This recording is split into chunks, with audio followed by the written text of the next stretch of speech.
normal माछ तरकारी तो आप सब बनईकी खाऊँ थे एमती बांफ दिया माछ तरकारी यही उपाय बनातु देखिए खावाई बहुत बढ़िया टेस्ट लगे आपण मैंने भी तरकारी बनाऊे कि मुझे कौन तैयारी करुँची प्रोसेस देखूँ ट्राए करूँ निश्चय आपण मन रेसिपी बहुत पसंद आसो वीडियो को एंड जाए देखिए जब रेसिपी पसंद आसे ना प्लीज़ वीडियो को लाइक शेयर करदे चैनल नुआ थे सब्सक्राइब करने फेसबुक पेज रे देखुले निश्चित भाव में फॉलो करनी चलतु स्टार्ट करवा आज रेसिपी ये तरकारी तैयारी करने प्रथम मुझे गोटे जगार पानी नहीं गली गोटे चामच पूरा फुल कर लुण पकईदेली गोटे लेंबू चिपुड़ी देवा और सब जिनस को मिक्स कलापर एमें माछ आड करवा माछ को मो पूर्वर धोईकी भल भाव में रखी माछ को पानी एमती डीप करके 10 ରୁ 15 मिनिट जाए रखा एमती करने द्वारा एमें लुण पकई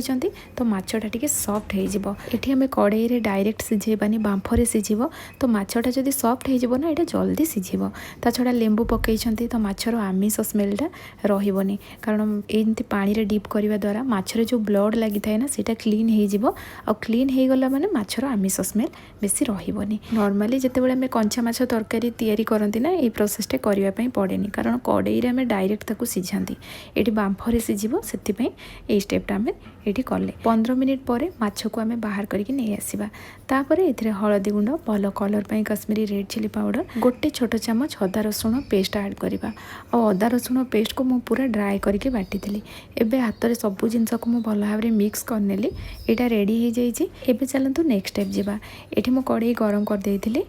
एम सोरिष तेल ऐड करवा तेलर मात्रा कम रखा सेमती अधिक तेल दबानी तेल को हाई फ्लेम भल भाव में गरम करनवा एबे ए पंचफुटण ऐड करवा एमती छुंक देदेले यहाँ खावाई बहुत बढ़िया लगे तो ये पंचफुटण देलापर भृसुंगा पत्र को मुझे काटिकी ऐड करी एबे सब जिनस को किसी सेकेंड आम चलईदबा तापर जो माछ आम रखी ए ऐड करवा एठी आम गैस फ्लेम हाई रखा प्रथम रू शेष पर्यंत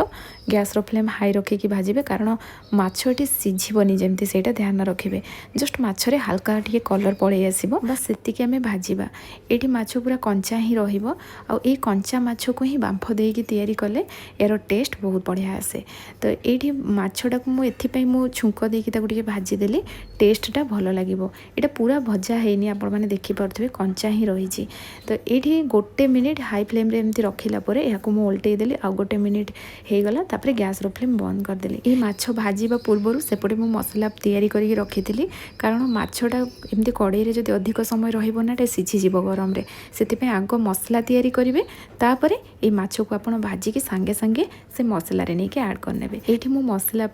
हाफ चामच कला सोरिष हाफ चामच येलो सोरिष हाफ चामच पोस्त ऐड कली 2टा कंचा लंका आउ एठी ना आपण राग पाई केवल कंचा लंका व्यवहार करेंगे हेले फ्लेवर बहुत बढ़िया आसीबो गोटे बड़ चामच नड़िया कोरा ऐड करवा और यहाँ को बतुरवा पाई मु 10 मिनिट पाखापाखि छाड़ी देइथिली 10 मिनिट पर 4 कला रसुण देदेबा रसुणर परिमाण अधिक रखिबेनि एमती कम ही पकेबे ता सहित हाफ छोट चामच लुण देदेली ये सब जिनस को आम ग्राइंडिंग करके नहीं आसवा तो ये देखो पेस्ट रेडी हो गला एबे आम माछ को बांफ दवाई गोटे टिफिन नहीं जावा तो एमती बड़ साइज्र टिफिन नहीं जावा ये मो 5 पीस माछ नहीं से अनुसार ये टिफिन पूरा परफेक्ट रहिबो तो एबे मसला को एथिरे ऐड करदवा ता सहित अल्प पानी मध्य मुझे देदेली ये पानी अधिक देवेनि एमती अल्प पानी पकई यहाँ आम मिक्स करनवा बांफ दिया माछ मसला तैयारी करछन्ती ना पानी अधिक देले खाइबापई जमा भी टेस्ट लागबनी ये मसला को माछ भाजिबा पूर्व आम रेडी करके रखी नवा और माछ भाजी सारा पर सांगे सांगे ये मसला आनिकी माछ को ऐड करवा मु प्रथम भी आपको कही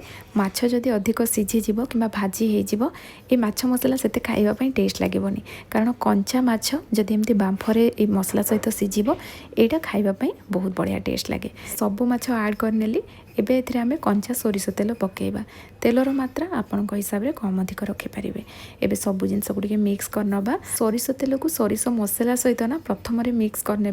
तापर एथिरे माछ पकेबे मु परे तेलटा ऐड कली